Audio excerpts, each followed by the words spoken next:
Secret podcast. Secret gallery. Yep, that was my plan. Except where he lost his left arm in that hideous blimp accident. Yeah. Oh, no. Which we don't really want to talk about. It really was a hideous blimp. I admit it. It was one of the most hideous blimps I'd ever seen. Hi, and welcome to the Secret Podcast, coming to you from the Secret Gallery. I'm Chris Minnick, and I'm here today with Philip Barish, and we're going to be interviewing Joseph Blanchette. The Secret Podcast, yes, the Secret Podcast is brought to you by Sweet Relief Cannabis, located here in downtown Astoria. Check out their website at sweetrelief420.com and sign up for their email newsletter to get updated specials and all of that. So without further ado, let's take it away, Philip. All right. Thank you, Chris. And I have the great pleasure of talking to oil painter Joseph Blanchette. We are sitting across from each other, something we have done many times over many years, talking about his art and art in general and just all kinds of fun stuff. And I'm very excited to be sharing this conversation with all the listeners because Joseph's work is very interesting in its evolution. I've had the great pleasure of watching that evolution over a period of many, many, many years. And he's also a very dear friend. So what I really want to start with, Joe, is your evolution from actual representation. You were doing cityscapes, then you did landscapes, quasi-landscapes, and you started moving into what I would consider to be almost abstraction. And that your development is very clear over the 20-odd years of work that I've been looking at. And so I'd like you, first of all, to talk about that, because you've come to where you are now in a very well-documented and very clear process. Well, thanks. That's a great question. Thanks, Chris, and thanks, Philip, for having me on. The way to answer that question correctly is to first signify that I've had two really profound parallel interests over the most of my career as an artist. One of them was religious spirituality, the history, its studies, and the actual brick and mortar nature of what it means, what spirituality really means. And the other one was, of course, painting. My painting skills had always been innate. I was kind of an idiot savant. I was doing really highly detailed representational imagery at like 6 and 5 years old. So my whole life, my family always just assumed I was going to have some kind of art background. You know, they threw you into those special art school programs on the summer months, you know, that kind of stuff. But I had never took it seriously. And like many people who had been born with a talent, they never really understood its value because it was innate to who they were. So I studied painting. I worked in paintings. I sold them as gifts. I gave them away as friends, wedding presents, that kind of stuff. But never really went into it from a serious standpoint. I was also very intimidated by the genius of artists who had existed prior to my own life. And so I just felt like there was no way I was going to compete with this. But it wasn't until probably the late 80s that my work had a meaning behind it other than just strict representational imagery. Prior to this, all the work I was doing was primarily just from a structural standpoint. I was trying to push myself. How hard is that image and how well can I do it? That was really the only things that really motivated me. It wasn't until the late 80s and early 90s that both my parallel paths connected for the first time. And of course, that's a whole different story in itself. Yeah, well, okay, you brought a couple things up in there that are really interesting. And I want to start with, you mentioned the word spiritual, and that there is a very clear connection with what you do and spirituality. Some of the things I was reading about you, and this is a really good opportunity now to get into this as far as manifesting itself in your images. Let's talk about Adi Da Samraj. Did I pronounce that correctly? Okay, you talk about him in literature that I found about you on the internet. And so in terms of the research, this was an individual I was only peripherally aware of.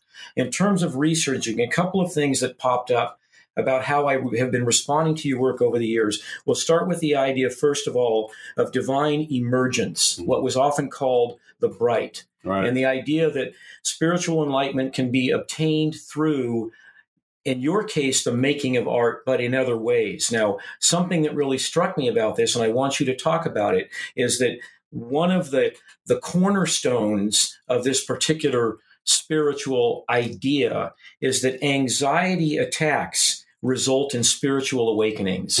And you have often talked about initially when you start a painting, there is a period of, if not anxiety, but perhaps uncertainty. And I would say that the finished end of your paintings are very, very connected, very deep, that there is a serenity. So is that true, that you have to move through some kind of anxiety or angst or discomfort in order to achieve what you do? Well, Adida Samaraj was a Western spiritual adept that I was involved in for the better part of 10 plus years, from like 1975 to 1985, 1990. His primary religious basis could be loosely defined as Vajrayanic Tibetan Buddhism or some sort of Vedic Buddhism.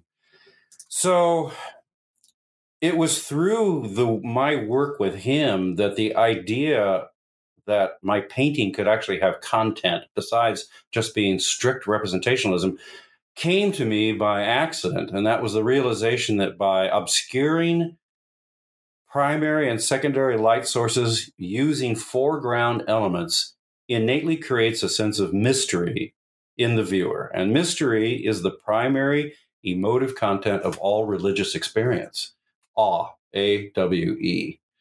So after my period of education under Adida Samaraj, that's when this breakaway happened in my work. Now, when you were referring to the essence of pressure or the essence of anxiety that I am involved in with my work, what happens is that because the work is based in a transcendental or mysterious emotive content, what happens is before I can even approach the canvas, there's almost like a line there on the floor before I can walk up to the easel. And before I can put a foot over that line, I have to let go of all the normal fear and anxiety producing processes that we all exist in. Is this painting good enough? This was a dumb idea. I should have been a lawyer. I'm wasting all my parents' money. I'm wasting my own money. This was a waste of my time. Everybody's going to hate it. They're going to hate me. La, la, la, la. And all that has to be let go, one thing at a time, like water as it moves past the duck's back. You can't reinforce it and get focused on it. You just have to let it go. At some point at the end of that process, what I'm left with was the remembrance of the reason why I wanted to paint this painting. I now feel it. And the feeling isn't being masked or covered or disturbed by all this anxiety, fears, insecurities, whatever term you want to use about them. So it's a very Zen-like process. Suddenly I can walk across that barrier, pick up that brush, and start working and have a direction. I have a feeling now where I want the painting to go. It now will match the feeling that I have about that image. And so, but this is why painting's not an easy struggle for me. I mean, people talk about, and we've heard them as other artists, oh, my work is this glorious experience of my freedom and I love it. And it's me expounding to the universe and all this other stuff. And that's great. But for me, painting's warfare. It's battle. It's battle with the worst opponent you have, yourself. Okay, so this is a fair question then, because you brought it up. The idea of self-contraction, that the ego is the source of all emotional, psychological, and spiritual dissatisfaction. So if what you're talking about, which sounds to me like you're at least eluding the idea of ego, you would have to let the ego go in order to achieve a level of self-contraction to make your painting successful. So the battle you're talking about is the battle with your ego? Well, the ego is the source of all of the worries and concerns about the art object itself. Is this a very good idea? Why am I doing it? This was stupid. People will hate it. People will hate you. That's all the ego talking. You have to let the ego talk and not answer back. And when you do that, it loses interest and falls away. And then you remember the emotive reason, the emotional reason why you were moved to do this piece in the first place. And so, yes, the ego has a huge lot to do with it. The ego is actually the ego is a problem for the artist, not an asset. It's a great asset when you try to promote the work, because Lord knows you need an ego the size of all outdoors to promote yourself and your work. That's almost a given. But when you produce the work, the ego is a problem. It gets in the way, at least from my standpoint. So the contraction, what Adidas Amiraj means by the contraction is that the ego is a process of a fist balled in within itself. And all you are aware of consciously is the pain that emanates from this action. And you blame the fact that you have a fist for hurting all the time, but you don't realize that you're the one making the fist 24/7. Until you understand that, then the fist is released and the process stops. You don't need to do drugs. You don't need to have sex with beautiful women. You don't need to be completely distracted by tons of money. You just let go. And what happens is all those motivations that motivate you to acquire things, to do things, to get things, to be relieved of this contractive pain doesn't need to be done anymore. You don't need to do all that because the contract, you just let go. You understand. And so you let go. But that's on a larger level. When it relates directly to my painting, it's more along the lines of just the casual problem of me being worried about the piece and I don't like it and I'm not fighting. Should I done a different idea? And it's all this stuff. And it's just fear response. It's anxiety, fear, and insecurity. And all of that has to be released. Otherwise, I can't do the painting. So. Okay. And I've watched you move into what I would call semi-abstraction. And I know that you're really very much concerned now with light sources. You're very much concerned with emotive content. So let's go back to the beginning of what you were doing, which was highly representational. So pieces that I have seen that go back 20 and 25 years, you've often been compared to Edward Hopper, fairly and unfairly. I mean, I would say fairly in the sense that you were doing strongly vertical cityscapes of man-made structures, that there is fairness in that comparison. Both of you are very, very gifted painters. Where I would differ from that comparison is that Hopper was very much anti-narrative. His pieces are about solitude. They are about detachment. Some people might argue that they're cold. I find your pieces on the opposite side of the scale, that if it's about solitude, it's about the looking inward to find the light source that you're after, figuratively and literally. So talk a little bit about that, because Hopper's name pops up with yours. Yeah. A long time ago, I got critically reviewed as Hopper-esque. And so as happens with any artist, musician, sculptor, or any creative person, we stand on the shoulders of all the giants that existed before us. And the art world now is much like a record store. If it's not jazz, and if it's not rock and roll, and if it's not something, they have a hell of a time putting you in the right label. So I got monikered as Hopper-esque. Now, I actually respect that. From a pigment handling style, my work does resemble Hopper's, how I handle pigment and the subject matter that I'm picking. But the actual content of my work is extremely different than Hopper's. I'm actually much closer to the German transcendentalists, Caspar David Friedrich. That's actually the content of my work is much closer to the German transcendentalists, not Hopper. So this is what makes it interesting. I look Hopper-esque, and that's how I got saddled with the moniker. So what happened was, I never really believed I had anything to say. I didn't think I had the right to say anything. It wasn't until I made the realization that by creating a technique, I could create an emotive feeling in almost any viewer across cultural bounds. By hiding light sources creates mystery or awe in anyone, Chinese, Asian, African. It doesn't make any difference. It is part of our nature as human beings to find hidden light sources, to be innately mysterious. And it was the idea of the mystery that exists within the banal, which is basically the bottom epicenter of all my artwork, that aliens and ghosts are fascinating to us as a culture in the 20th and 21st century because they're the only things that haven't been explained. We've explained our common experience out 13.5 billion light years into the distance. Where has mystery used to be something that everybody lived with? They didn't understand where rain came from, for God's sakes. It was God did everything. That's how they explained it all. But we live in a scientific materialist universe where we understand all the superphysics of how everything gets done. So where's mystery now? People hunger for mystery. This is why they're fascinated with ghost stories and aliens and UFOs. It's really just an expression of the fact that people really need to have mystery. What I came to understand was that this simple moment now is powerfully mysterious. You have no idea where any of this came from. It's a billion K mesons moving between one point in cubic space to another. It's light doing strange things, and we don't even understand what the hell light is. Gravity is still a complete mystery. Why are we even stuck in these chairs? There's billions of mysterious things going on, which we have no idea how they ever came about or why they're here. So this simple moment of just us existing without any ghosts or aliens is profoundly mysterious. And I wanted my paintings to reflect that. I wanted my paintings to reflect the idea that the mystery exists simply and elegantly in any moment of your life. Okay, so transcendentalism, we'll get into it now. You brought it up. And in terms of what you were just saying, unity of creation, we understand only what we can perceive. Now, in the case of you moving into abstraction, that perception would be about light, probably. That is my guess in terms of how I've been looking at your paintings. You are very much concerned with that. So there is a concern with the exploration of the mystery, but it's the perception of the mystery.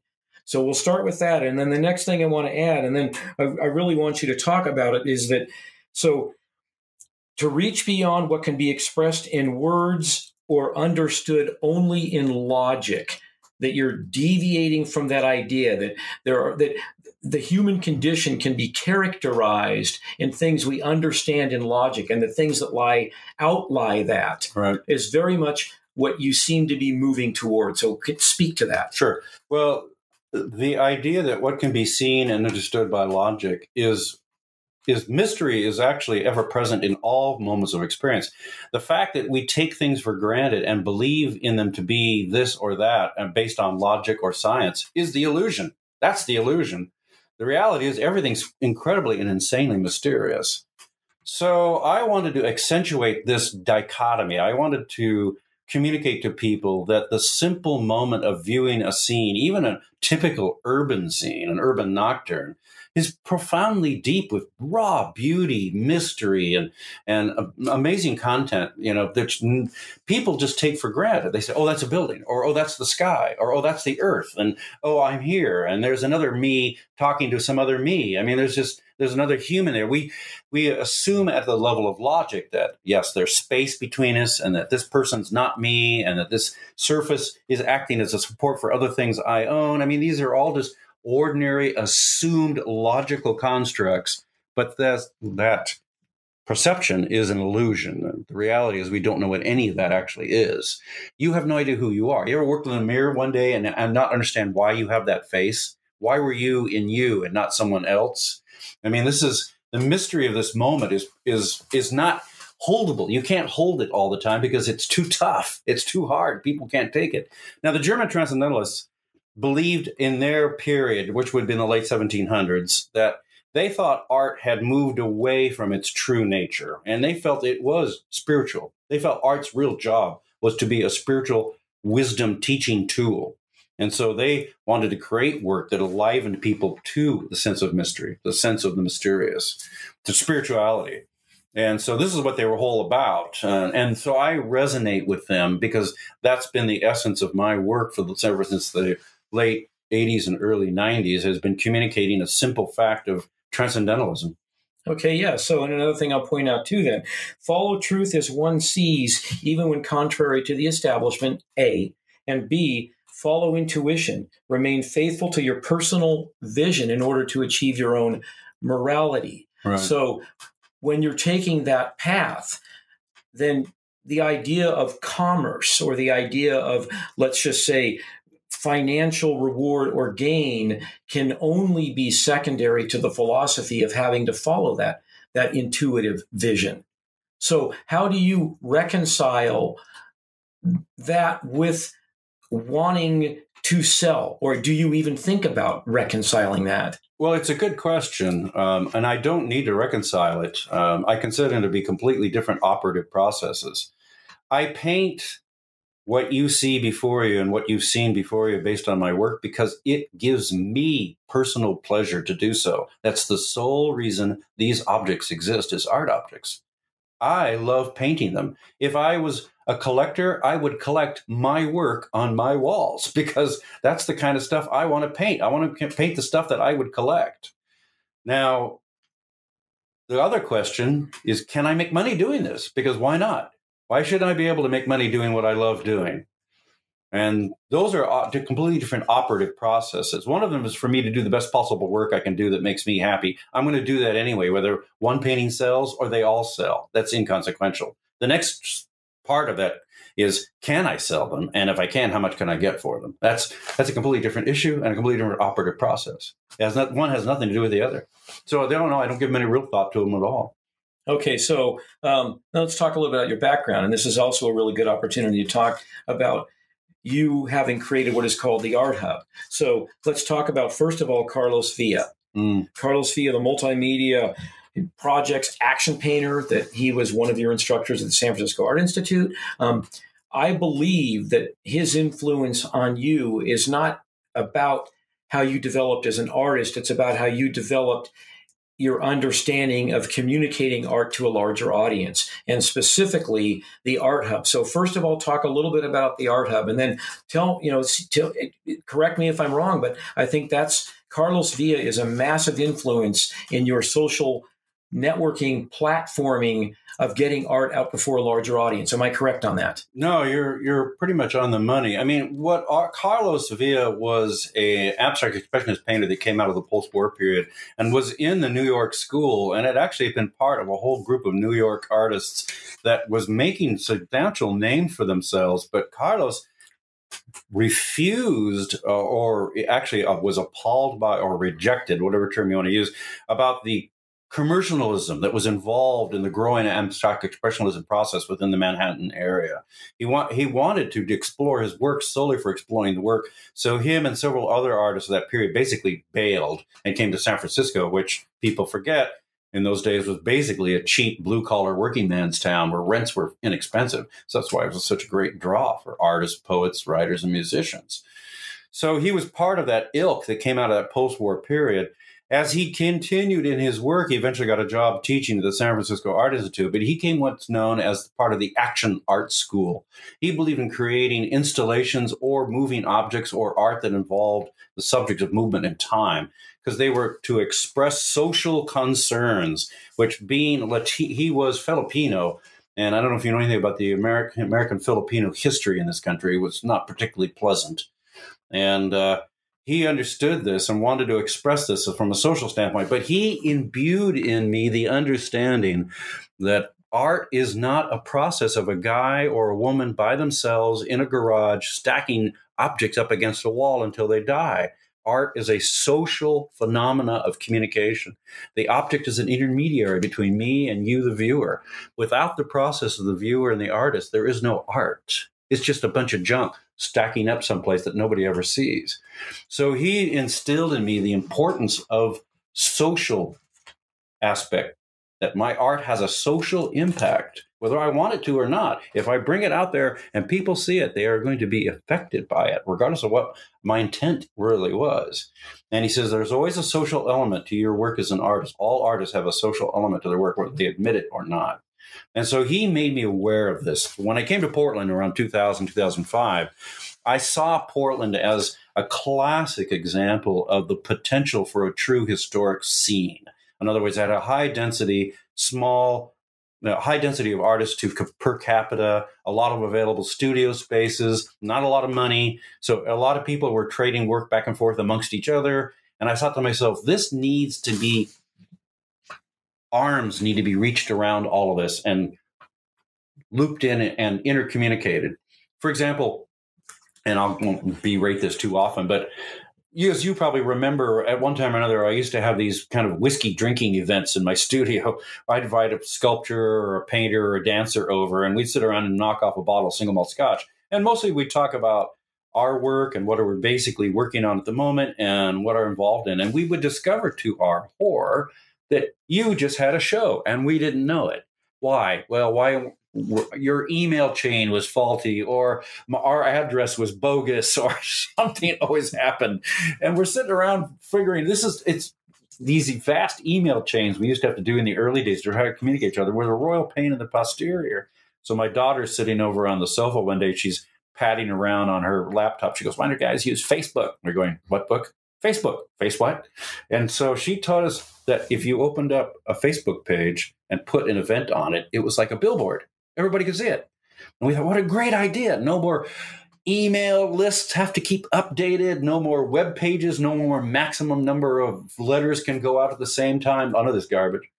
So I became involved primarily just to act as a communicating hub for the group of artists, dancers, writers, and poets that were part of my immediate friends. What I didn't realize that in social media, there's a process called secondary and tertiary leveling. All right, I post something on your page. What I don't know is two of your friends see it who I don't know anything about. So I started getting emails from other artists in the area saying, "Hey, Joe, I love what you're doing for Philip Parrish. Can you do that for me?" Like, who are you? And the next thing I know, fast forward 5-10 years in the future, and it's 5,000 plus people on Facebook, 2,000 plus people on Twitter, another 2,000 or 3,000 on Instagram. So I'm basically the size of a small Midwest radio station, But it all came about almost purely organically and primarily because of the way Carlos affected my view of how I saw my work in the world. Yeah. So, and I would say too that for what he was doing, that you've modified it and you've, I guess, modernized it. Maybe is what I'm saying. Is that he was working in group collaborative efforts that had multicultural, if not intentions, that they were multicultural, by accident. And because there were no social networking platforms at the time, that basically you've taken the concept and now applied it to how you view getting things out there. No, that's a safe statement. I mean, there was no social media when Carlos was developing his action work. There weren't even websites. There wasn't even an internet. So whoever showed up was directly affected by the work. I have the luxury of having a medium that allows me to communicate to the entire planet at once, And so what I do is I take the world that exists around me, the Portland regional art scene, and I take the work of people who I'm affected by and who I believe in, and I promote them. And this is my social statement. This is my communicative content. This is my response to Carlos's instructions to me to always have a social position, a social stance in the greater level of your work. He just didn't have any access to social media. It didn't exist. You had to do it one show at a time, pretty much. Mm-hmm. I get to basically post something as an event, which people either go to or they can see the results of it on my site. Then we have to show up. They can just connect into me and they can see the results of that event. So, he didn't have that luxury. Okay, so then another thing that's connected to this, and it's something of great interest in terms of how I've looked at your work, not physically how you paint, but also the idea of how you approach it as, let's say, student master, or let's say apprentice journeyman, however you want to characterize it. But one of the things we've talked about in the past is the idea of the difficulty of gaining admission, but the ease with which you can leave or resign. And so what I'm referring to here is the difficulty of actually committing to wanting to be an artist, what it takes to really fully understand that is part of who you will be for the rest of your life, and the full knowledge that at any time you can just walk away from it. Mm-hmm. So if you want to characterize that within any kind of spiritual context, but it's a very interesting conversation. So what do you think about that? Well, if the movement towards spirituality does not emerge from the heart, if the movement towards creativity does not emerge from the heart, if you paint because you're trying to be famous or you want to make a lot of money or you're trying to impress girls or guys, you're doomed to failure because the natural experience of the world will throw up so many spontaneous limitations to your intent that if you don't have a heartfelt response to this process, you will fail and you will walk away. It's, the universe has, anybody involved in any kind of spiritual or creative process is going to find roadblock after roadblock after roadblock. And they're not just intentional. One of the worst things you can do as an artist is to get married. All right. And the next thing worse you can do is have kids. And that doesn't mean that there are negative things in themselves. What it means is that artists who are truly moved by their heart towards their work make really lousy spouses and fathers or mothers because their work is their predominant focus. If the family doesn't understand, they take second road to this, they don't have families. And this happens a lot, and you see it even historically. Well, it can happen because I want to say that I do disagree with you at some level. And what I found is that those that actually are committed to a lifetime of making art, whatever the discipline is, that if you are involved with a spouse or raising a family, whatever the case might be, what it does is it informs your art in ways that it could not have been informed had you gone another route. Sure, but prior to that, what you ended up having was a spouse and a family who understood who you were and allowed that to exist. For example, in many experiences in my past, I've had artist friends of mine who married a well-to-do woman or a well-to-do guy, and at some point, the spouse approaches them and says, "Well, honey, we're going to have a kid next month. Maybe you should think seriously about dropping your hobby, and go get a job, and help support the larger house." And this is actual conversations their spouse gave them out of multiple years, not understanding what their art really meant for them and who it was actually part of who they were as a person. That's going to be a tough road to try and, work your way around when you have a spouse who doesn't understand the fact that you are an artist. You in many ways, if you're using your own self as an example, you're a lousy example. You had a beautiful relationship with your family and your spouse who perfectly understood your creative need and your intent and gave you full reign to do so.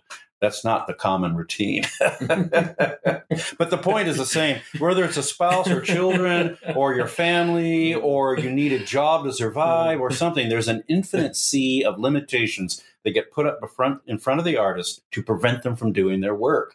And if you don't have a real movement by the heart, if your desire to be an artist doesn't come from something innate within you, you will find lots of reasons to walk away from it. Yeah. In fact, you'd probably be smart to do so.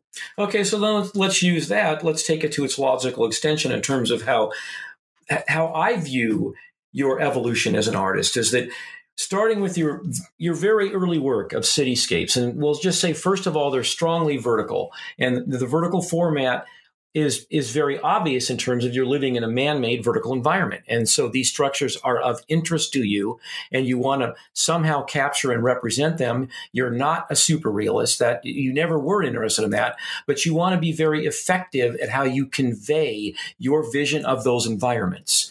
And then you start moving away from these actual man-made structures and move more into landscape type structures. So what I'm seeing is that it's not that you're moving away from what you're painting as representation.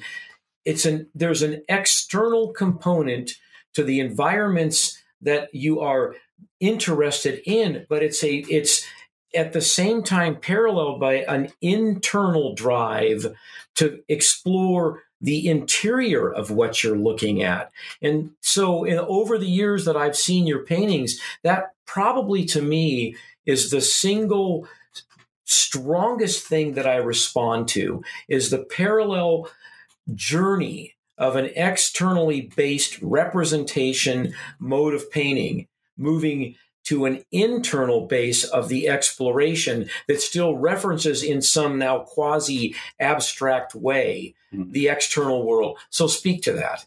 Well, originally, like we were talking earlier, I was fascinated with images that are obscuring primary and secondary light sources by foreground elements, all right? So I would actually, like a guy looking around the beach for the perfect agate, I would walk through my urban environment with a camera, looking for a scene that would say exactly that. And then I'd shoot it, bring it back to the studio, blow it up, tweak it, whatever I wanted to do, and then make a painting out of it. So it already encapsulated perfectly the idea I wanted to communicate. But as time progressed, I realized that it wasn't necessary for me to find an already actual living example of that ideology. It wasn't necessary for me to even be super realist.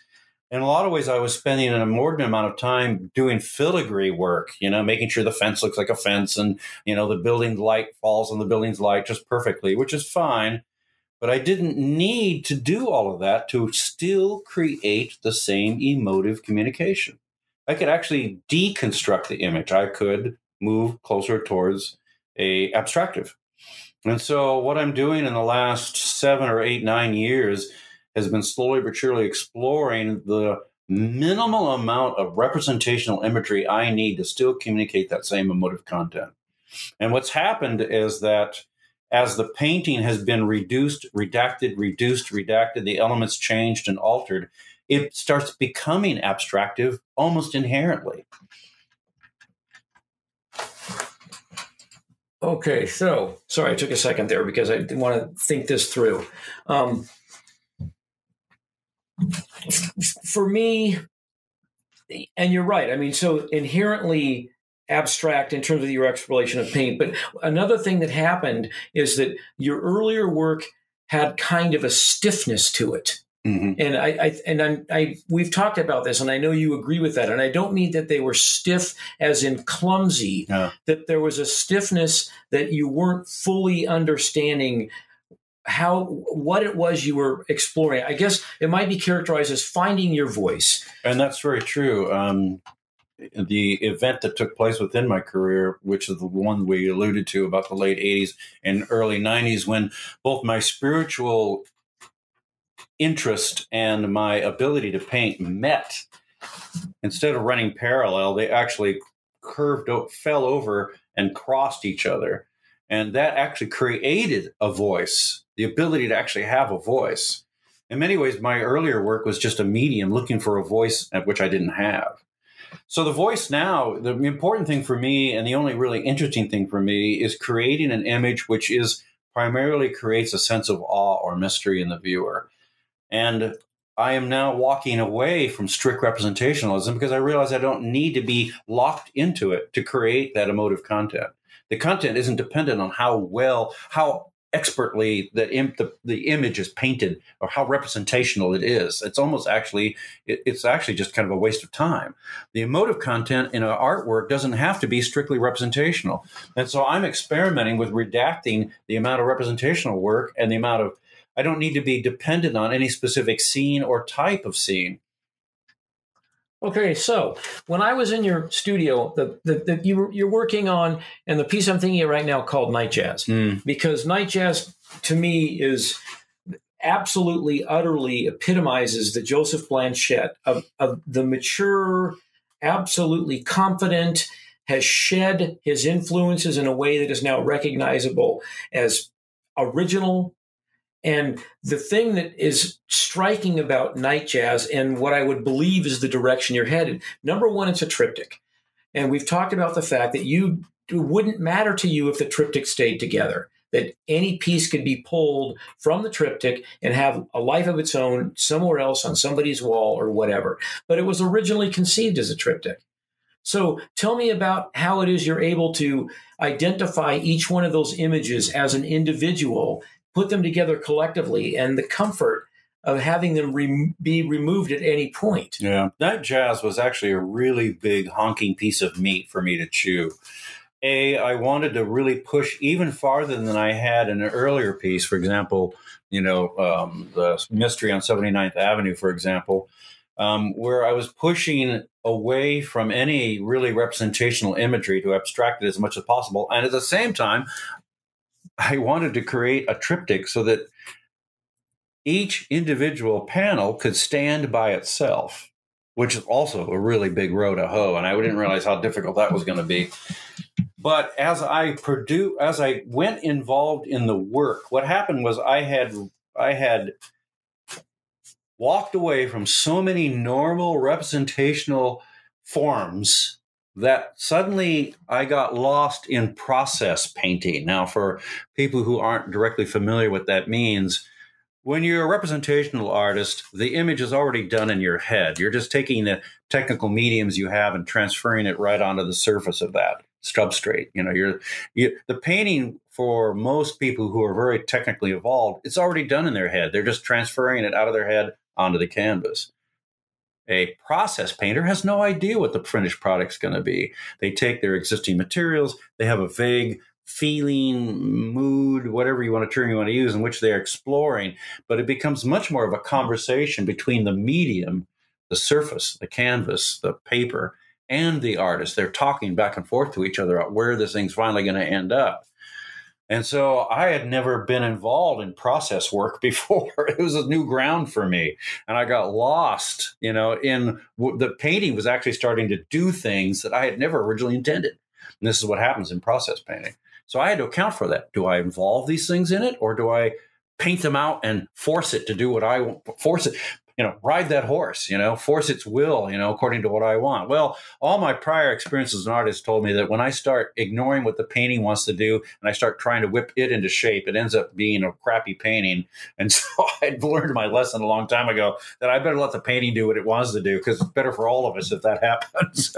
Well, I would say this too, and it's very interesting talking to artists that are moving along now and have built up a body of work and have really committed themselves to their form of expression. And I was talking to Jill McFarish a few weeks ago about this very thing, is that what happens, and it's very clear to me in your case, is that the ideas about painting and paint start to eclipse the ideas of content.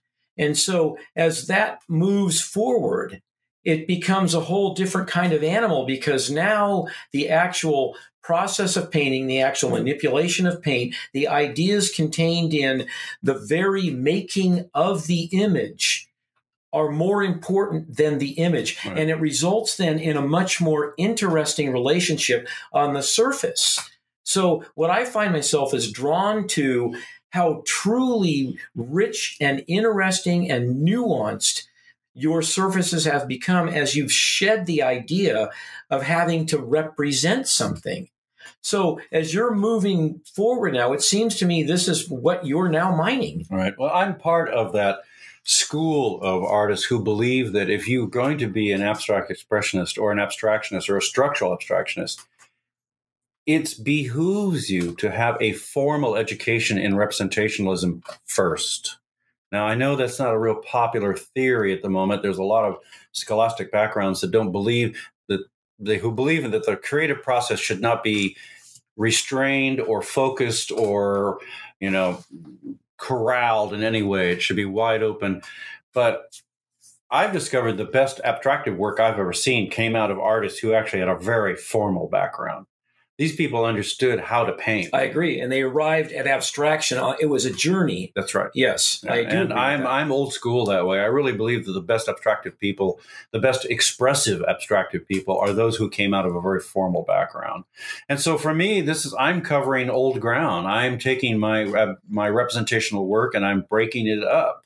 I'm allowing myself to paint with all the skills that I've acquired through direct representationalism.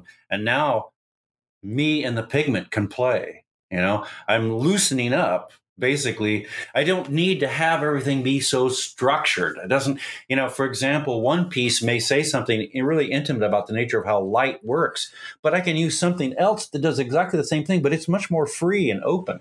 So I'm choosing the more free and open medium. I'm allowing me and the pigment to have much more play than saying, no, you can't do this. This is what it has to do. And so I'm letting go of that. And that's actually more difficult to do than I imagined it was going to be, actually, because what's funny is I want, in many ways, to walk a knife's edge between something that's recognizable instantaneously and something that's not. And there's a process where you either fall over an absolute raw, pure abstraction, or you fall over the other side of the edge into raw, pure representationalism. To walk a line between the two is actually really tough to do. And I've been trying to attempt this. And of course, the triptych Night Jazz has been probably the first successful attempt in that direction. And I'm hoping to do several more pieces. I got like 10 years worth of work just based on that idea alone, quite easily. So. Yeah, well, and I would argue, maybe because you're close to the work, you're not seeing it as successful. What I see it as, it's a clear mark in the road. It's a fork in the road that you're going to go left or you're going to go right, and you're now going left. I mean, that's the way I see it, because all of the paintings I've seen that you've done over the year, and particularly the cityscapes, and then to a lesser extent the landscapes, but that it was very important to you to not only represent what it was you were looking at, but that to contain, as you say, the emotive content that was contained, that you've been liberated by now just going straight to the heart of emotive content. So I want to bring this back for a second to transcendentalism, because there's a few other things I wanted to make sure that we talk about. One of them was the idea of devotional images. When you're moving from realism to abstraction, that something that is underneath of what you're doing is the idea of a devotional image. That's what I believe, that you are exploring the inner workings of the natural world. And one more thing I want to throw out there, and then I'll have you respond to it, is that individuals are capable of original insights with little deference to the past. That if you can disconnect from that, you are completely capable of being original. So speak to that. Well, this all comes straight out of the German Transcendentalist school. I even recognize some of these lines you're communicating. You have to understand that the German Transcendentalists had this belief that the art object itself, the object d'art, was actually had the potential to create a zazen-like moment in the viewer. This is what they felt art's real purpose was to awaken spirituality within the viewer. That's what its true source of its true function from a sociological standpoint was to be a goad spiritually to people, to remind them of the intense mystery of this moment. There's some valid point by that, actually, but it was meant to be a zazen object. The painting was supposed to move you into a perception of direct awe and mystery. And I've basically been trying to attempt this. Now, I've been less successful early in my career. Granted, I've been fascinated with light and how it moves, but I was terrified of not having the object look like the best possible representation painting it could be, So as I've been letting go of my fear of my own work, I've been able to actually become more emotively expressive. People paint and create for all sorts of different reasons. All writers, all poets, all painters run across a point in their career where they discover their voice. In other words, they may have a lot of skills, but they never had actually something really important to say. But when their voice comes out, the voice is more than just something important to say. It's a blending of all the skills they've acquired over time making crap, and suddenly discovering something really interesting and important to say. And now those two things can blend and create something greater than the whole. Right? Your intent to say something and suddenly your hard-won ability to say it are now together for the first time. This is what's meant when an artist attains their voice. They actually now can speak, and they've got the tools available to do it. So I'm in the process of my work where I'm trying to make the voice as loud as possible with the minimum amount of stuff around it. Okay, I buy all that. I definitely do. Talk a little bit about growing up in Hood River. You grew up in a very rural, spectacular landscape, highly agricultural, fairly isolated. All of those ideas are underneath a fair amount of what you do, particularly your earlier work. I would say you're shedding it, but all of those things I can see at some level, particularly in your earlier work. So talk a little bit about growing up in Hood River. Well, Hood River, Oregon. I was born and raised in Hood River. Hood River, for those people who aren't familiar with it, is basically a beautiful Schmucker's commercial. I mean, it's got a snow-capped peak mountain in the distance, which is a volcano. It's got beautiful fruit trees in a bucolic valley scattered between a major river with another snow-capped year-round mountain volcano equidistant away. It's like something out of a movie set. Of course, the people that made it up were probably some of the most narrow-minded, ignorant, undereducated, racist individuals you ever met on Eastern Oregon. But and it's not the Hood where I grew up isn't the Hood River that it is now. So in one sense, I was powerfully moved by the deep, profound spiritual nature of the landscape, but I was horribly eager to get the hell out of there, to tell you the truth. It was a dead zone, as far as growing up or becoming more than who I was. So, of course, the Hood River that is now there is much more closer to like a ski resort in Aspen, Colorado. The beautiful people discovered my hometown. It's the windsurfing capital of the world. That's right. Yes. Yeah. Okay. So, at what point then did you commit yourself to making art, as in being involved in an institution or some kind of an educational? When did you say, I now need to start pursuing art in a more committed way? Yeah. I wasn't really serious about my work in a true sense of the word serious until at least, like I said, 87, 85, 89. That's when that moment took place where my realization of my voice emerged. Prior to that, literally in all intents and purposes, I would just find an interesting scene from a technical standpoint. I'd paint it.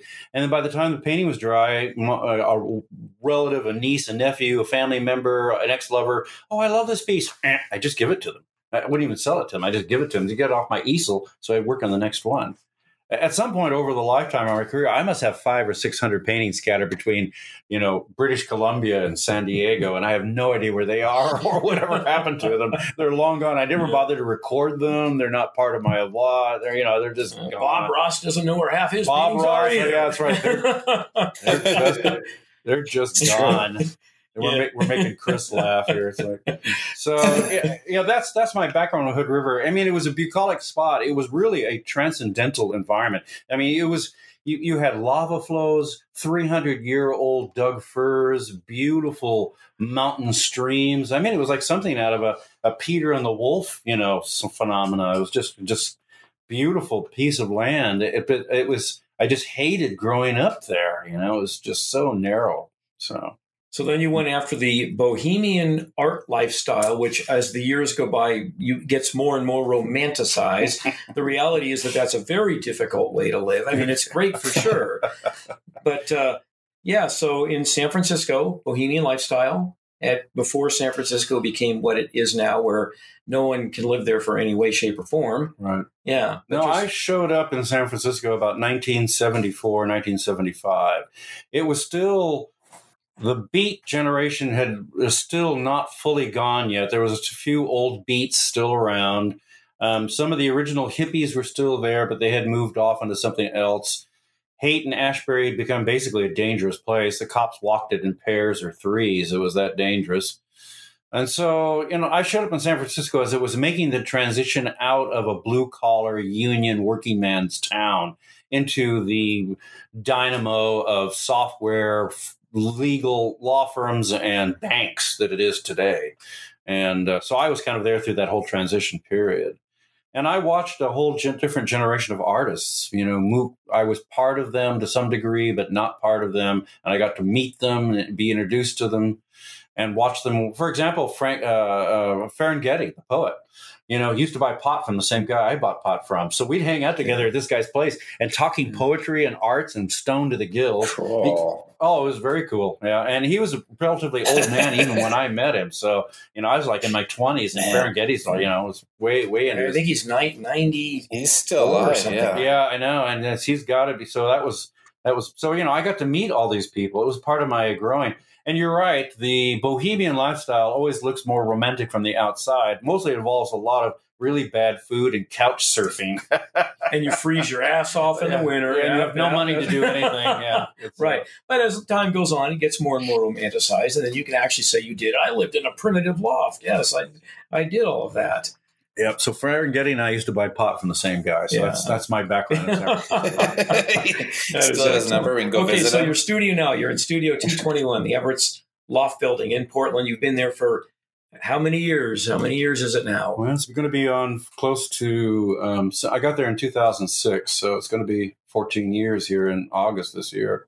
And no, Chris, I don't have Ferenghetti's phone number. Oh, shoot. Okay. And if I did, he probably would have changed. You know, in Ferenghetti, he probably would have changed it 12 times over by now anyway. So talk about your space. Talk about your studio. All right. So the Everett Station Loft Complex, for those who are not aware of it, is one of the many live workspaces that Portland has very foresightfully allowed to exist within the urban environment.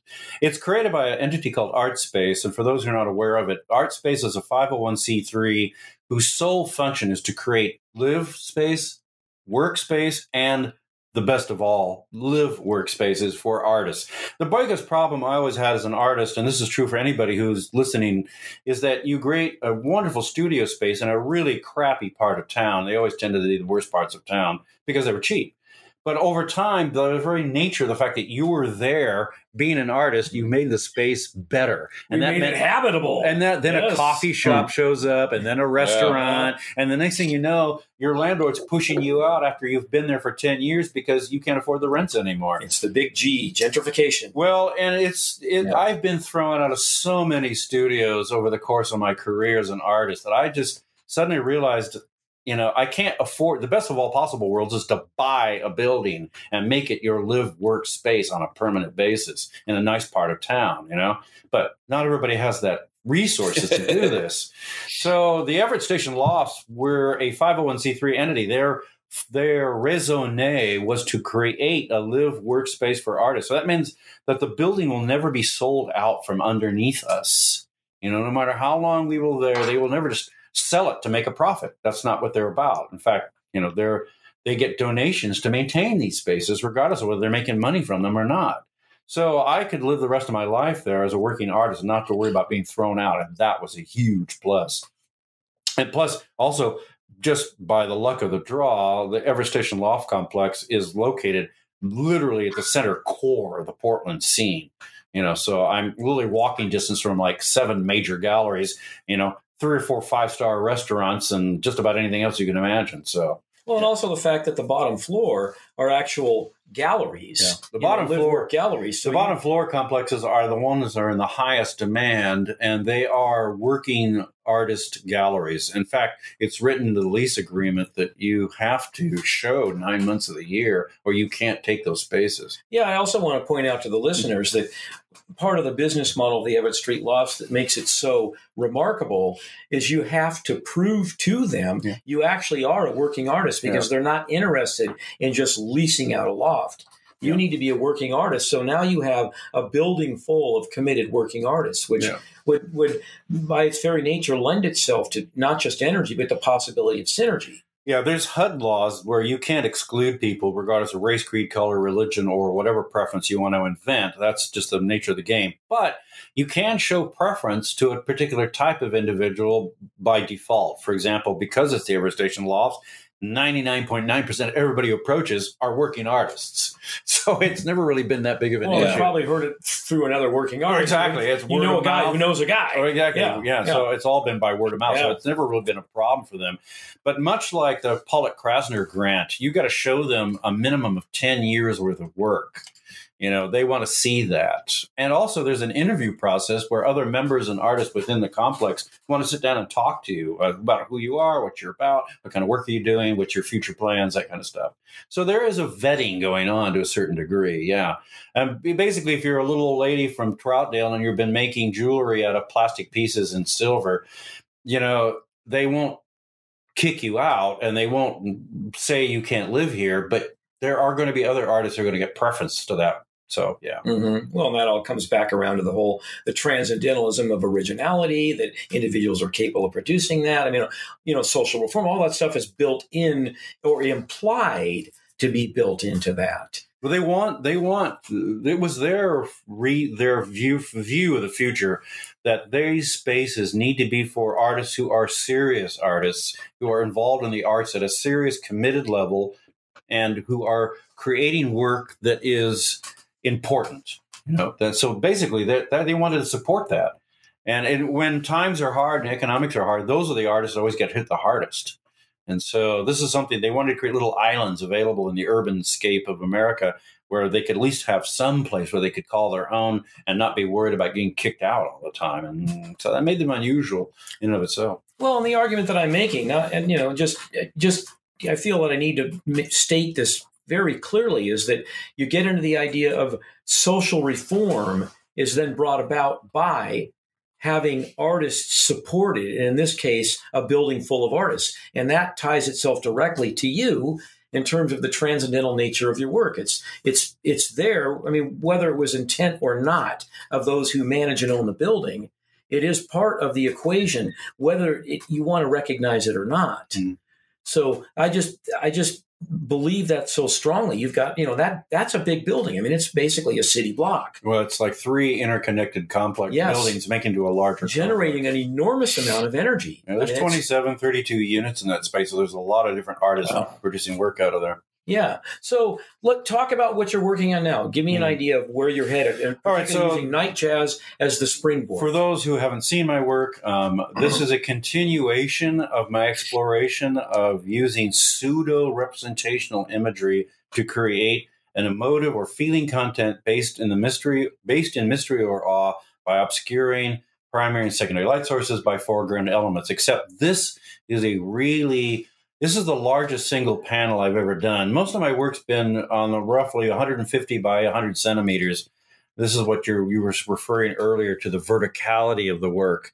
That's because it's been all portrait style. And because they were urban scapes, you needed a foreground, a center ground, and an upper ground to get the building into that image.